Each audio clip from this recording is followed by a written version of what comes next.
فاتحة صلی اللہ تعالی علیہ وسلم.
وسلام على المرسلين والحمد لله رب العالمين. لا إله إلا الله. الحمد لله نحمده ونستعينه ونستغفره ونؤمن به ونتوكل عليه ونعوذ بالله من شرور أنفسنا ومن سيئات أعمالنا. من يهده الله فلا مضل له ومن يضلله فلا هادي له. ونشهد أن لا إله إلا الله وحده لا شريك له ونشهد أن محمدا عبده ورسوله. أما بعد فقد قال الله تبارك وتعالى في شأن حبيبه الكريم: أعوذ بالله من الشيطان الرجيم. بسم الله الرحمن الرحيم. إن الله وملائكته يصلون على النبي يا أيها الذين آمنوا صلوا عليه وسلموا تسليما. اللهم صل على روح النبي المطهر شفيع الورى في يوم البعث ومحشر بشير نذير سيد القوم جملة رسول كريم خير ذات وجوهري وما مثله في الناس من صلب آدم بخلق عظيم ثم ذات مطهرين إذا لمع أنوار وجه محمد فلم يبقى نور ما لنجم منورين.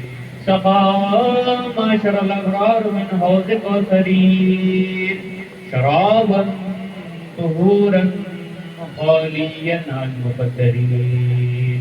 عليك صلاة الله يا سيد الورى وعليك السلام الله يا خير منذرين وعلى آلك الصلاة وأصحابك السلام إلى يوم الجزاء من خالق الأكبرين. درود پاک پڑھیے. اللهم صل على سيدنا شفيعنا كريمنا حبيبنا مولانا محمد بارك وسلم عليه. صلاة والسلام عليك يا سيدي يا رسول الله صلی اللہ تعالی علیہ وسلم. ایک کرونا بخوزی بقات علماء اکرام اہمۂ مساجد میرے سامنے تشریف فرما دوستوں بزرگوں نوجوان ساتھیوں بچوں پردہ نشین ماؤں بہنوں السلام علیکم ورحمۃ اللہ تعالی وبرکاتہ. بارگاہ رسالت میں چند اشعار پیش کر رہا ہوں، سماعت کرنا. کرم ہو یا رسول اللہ، کرم ہو یا حبیب اللہ، کرم ہو یا رسول اللہ، کرم ہو یا حبیب اللہ، کرم اتنا کبھی مجھ پر میرے سرکار ہو جائے، کرم اتنا کبھی مجھ پر میرے سرکار ہو جائے، میسر میری آنکھوں کو تیرا دیدار ہو جائے،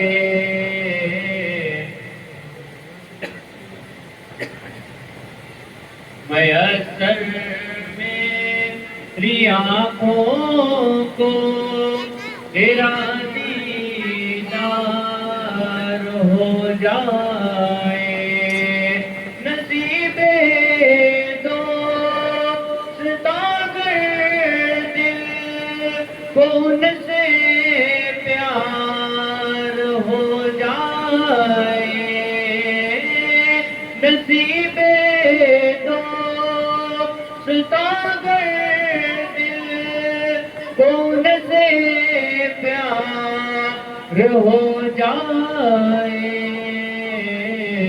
تو پھر دل بن کے کعبہ مطلع انوار ہو جائے، تو پھر دل بن کے کعبہ مطلع انوار ہو جائے، اور یہ شعر سماعت فرمائیں، ہزاروں پھول سے بہتر ہے وہ کانٹا مدینے کا، ہزاروں پھول سے بہتر ہے وہ کانٹا مدینے کا، کھٹک سے جس کے دل ایمان کا گلزار ہو جائے، کھٹک سے جس کے دل ایمان کا گلزار ہو جائے، نصیب آج پر پہنچے میرا شرفت ہو، نصیب آج پر پہنچے میرا شرفت ہو، میسر گر جبی کو پر بے سنگے یار ہو جائے، میسر گر جبی کو پر بے سنگے یار ہو جائے، مقصد سماعت فرمائیے، نثار سے یاد پر میں جنت المأویٰ کروں غازی، نثار سے یاد پر میں جنت المأویٰ کروں غازی، تڑپ سے جس کے دل میرا حریم یار ہو جائے، تڑپ سے جس کے دل میرا حریم یار ہو جائے، درود پاک پڑھیں، اللہم صلی علی صل على سيدنا مولانا محمد بارك وسلم صلوا عليه صلاة وسلام عليك يا رسول الله صلى الله تعالى عليه وسلم. پروردگار عالم اپنا کرم ہمارے آپ کے حال پر نازل فرمائے کہ حبیب درد مندوں کے طبیب ہمارے آقا تاجدار مدینہ حضور روح فدا احمد مصطفیٰ محمد مصطفیٰ صلی اللہ تعالی علیہ وسلم کی شفقت عنایت ہر لمحہ ہم گنہگاروں کو نصیب ہوتی رہے. اس کی امت کے اولیاء کاملین بالعموم خاص طور پر حضور محبوب سبحانی قطب ربانی شہباز لامکانی قندیل نورانی الشیخ عبدالقادر جیلانی غوث اعظم رضی اللہ تعالی عنہ کی کرامتیں ہماری آپ کی دستگیری فرماتی رہیں. برادران اسلامیہ، کل میں نے آپ کے سامنے جو بیان کیا کہ اللہ رب العزت نے اپنے محبوب کو تمام جہان والوں کے لیے رحمت بنا کر بھیجا تھا. اس میں کفار مکہ نے یہ بھی میں نے کل بیان کیا تھا کہ کچھ شریر لوگوں نے معاذ اللہ آپ کو جادوگر کہنے لگے تھے. کچھ لوگ آپ کے بارے میں طرح طرح کی باتیں کرنے لگے تھے، برا بھلا بکنے لگے تھے. کوئی مجنون کہتا تھا، کوئی پاگل کہتا تھا، کوئی دیوانہ کہنے لگا تھا. معاذ اللہ، یہ سب کفار مکہ کی شرارتیں تھیں. کیونکہ حضور کے پاس جو جاتا تھا وہ حضور کا ہو جاتا تھا. جب کفار مکہ حضور سے دور بھگنے لگے، حضور کے بارے میں غلط بیانی کرنے لگے، لوگوں سے یہ کہنے لگے کہ اے لوگوں، محمد بن عبداللہ صلی اللہ علیہ وسلم کے قریب مت جاؤ، وہ تو ایک جادوگر ہے، وہ ایک جادوگر ہے، وہ ایک ایسا جادو کرتا ہے، وہ جو اس کے پاس جاتا ہے وہ اسی کا ہو جاتا ہے. جب یہ لوگوں نے باتیں اڑانا شروع کر دی، جب یہ باتیں پھیلنا شروع ہو گئی تو لوگ حضور سے بچنے لگے، حضور کے پاس نہ جاتے تھے. مکے کے لوگ دور دور رہنے لگے. تو اللہ رب العزت نے قرآن عظیم میں ارشاد فرمایا کہ محبوب آپ فرما دیے میں تمہاری طرح ایک عام بشر ہوں. قل انما انا بشر مثلکم. اللہ نے قرآن میں کہا کہ محبوب آپ فرما دیجئے، یہ کفار مکہ سے کہہ دیجئے کہ میں تمہاری طرح ایک بشر ہوں. اس کو جو تم جادوگر کہتے ہو، لوگوں سے یہ کہتے پھر رہے ہو کہ میں جادوگر ہوں، میں دیوانہ ہوں، میں پاگل ہوں، ایسا نہیں ہے. میں تو ایک تمہاری طرح ایک بشر ہوں، اللہ کا بندہ ہوں، اللہ نے مجھے بھیجا ہے. لیکن کیا ہوا جب یہ آیت کریمہ نازل ہوئی؟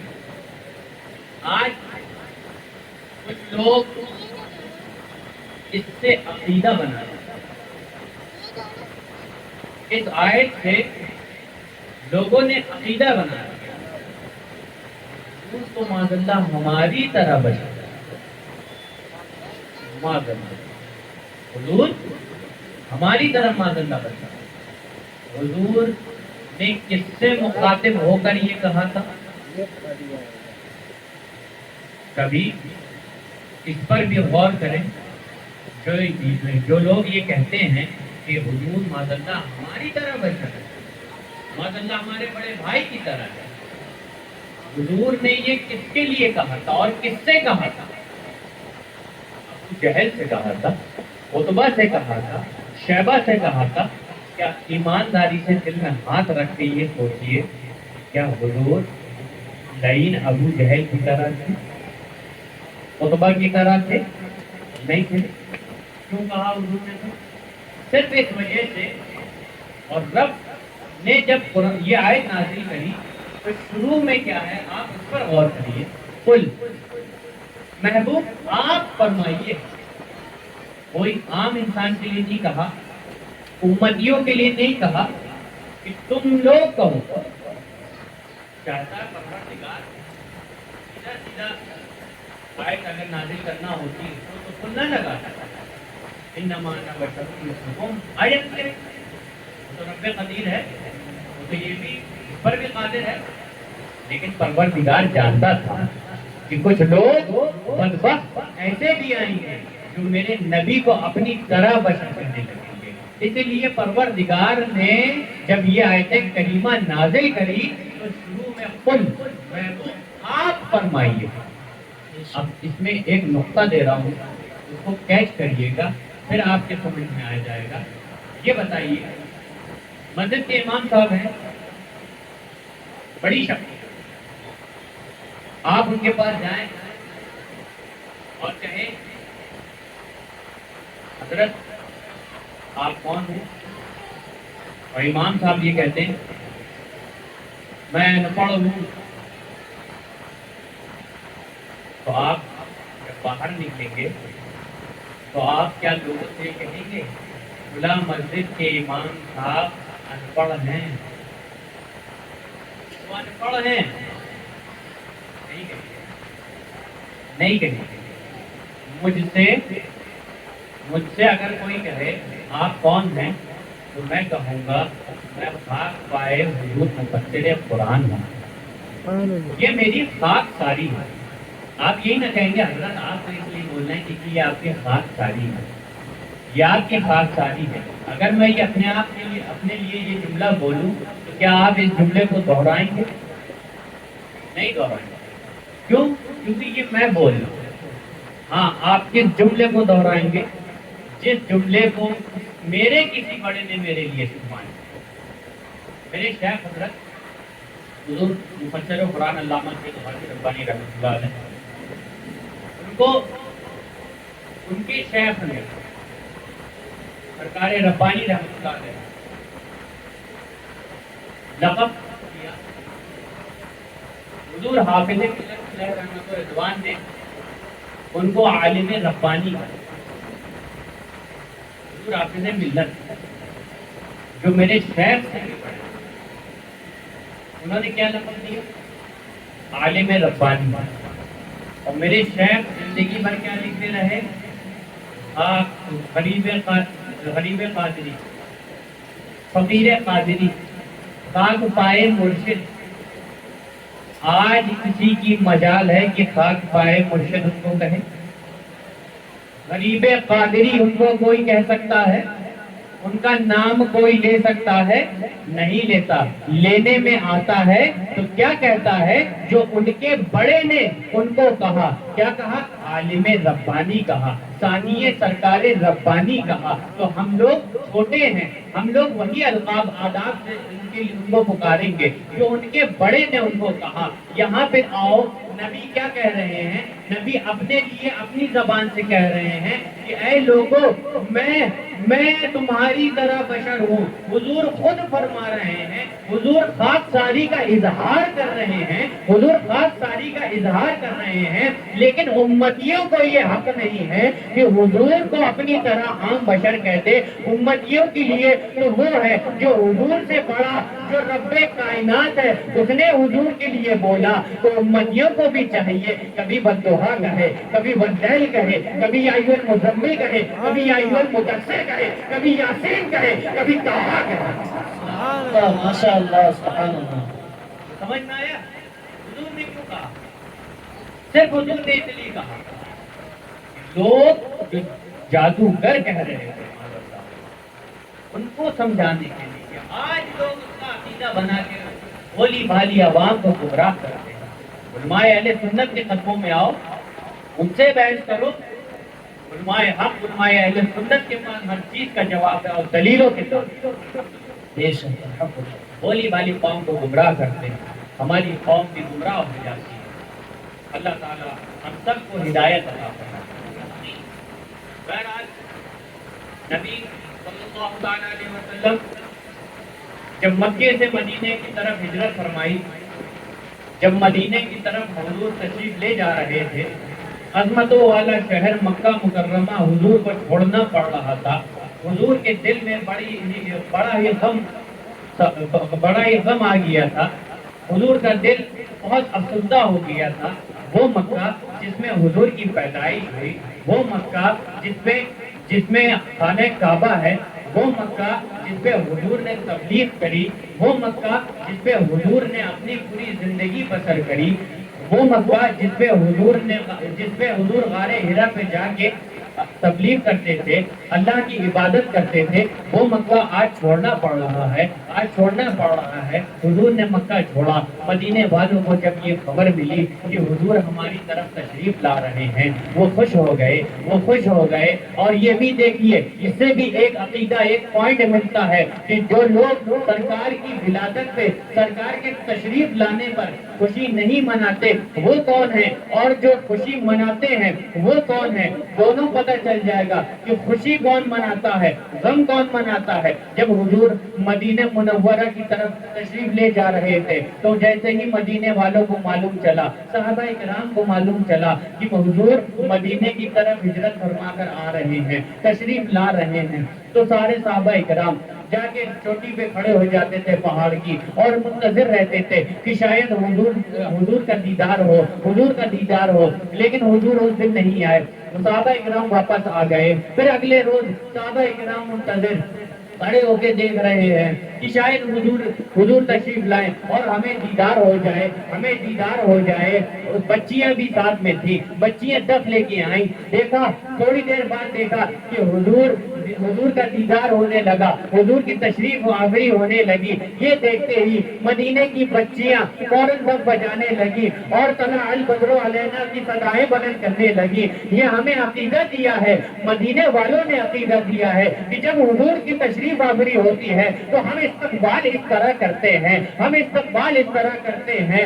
لیکن کچھ لوگ ایسے بھی ہیں جو یہ کہتے ہیں کہ حضور کی آمد پر جشن مت مناؤ، جشن مت مناؤ، یہ بدعت ہے، یہ بدعت ہے۔ ارے یہ کیسے بدعت ہو سکتی ہے؟ کیا یہ آج کا مولانا، آج کا مولوی صحابہ کرام سے زیادہ علم رکھتا تھا؟ کیا ان کو یہ نہیں معلوم تھا؟ کیا ان کو یہ نہیں معلوم تھا کہ بدعت کیا ہے؟ وہ تو حضور کی تشریف آوری میں بلند نعرے لگا رہے ہیں، خوشی کا اظہار کر رہے ہیں، حضور کی تشریف آوری ہوتی ہے، لوگ فوراً حضور کا ہاتھوں ہاتھ لیتے ہیں، حضور کو لے کے جاتے ہیں، حضور کو لے کے جاتے ہیں۔ حضور مسجد نبوی اس وقت بنی نہیں تھی، تعمیر نہیں ہوئی تھی۔ حضرت تمیم انصاری رضی اللہ تعالیٰ عنہ کے حجرہ مبارک میں تشریف لے گئے، تشریف لے گئے۔ لوگوں نے حضور کی بارگاہ میں تشریف لائے کثرت کے ساتھ، حضور سے عرض کی، حضور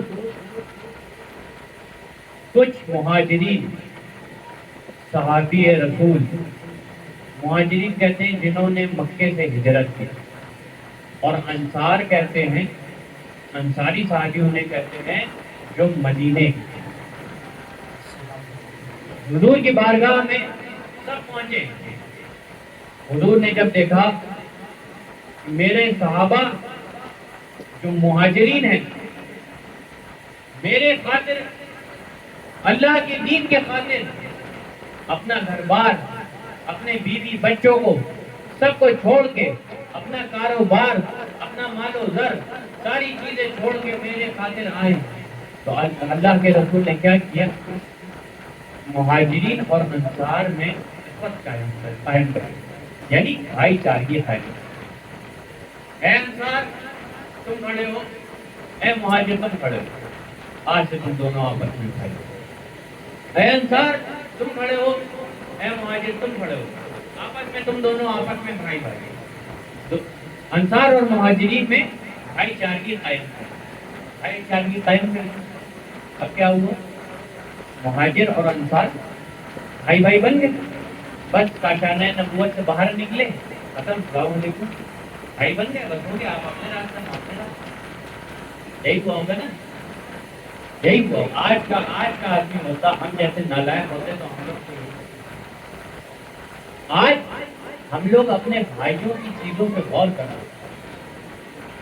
وہ اس سے زیادہ کیسے پیسے رکھتے ہیں، ابا کی دولت پہ اس کی نظر زیادہ ہے، ہر چیز ہماری، لیکن قربان جاؤ صحابہ کی جماعت پر جیسے ہی وہ باہر نکلے، باہر نکلنے کے بعد اپنے مہاجر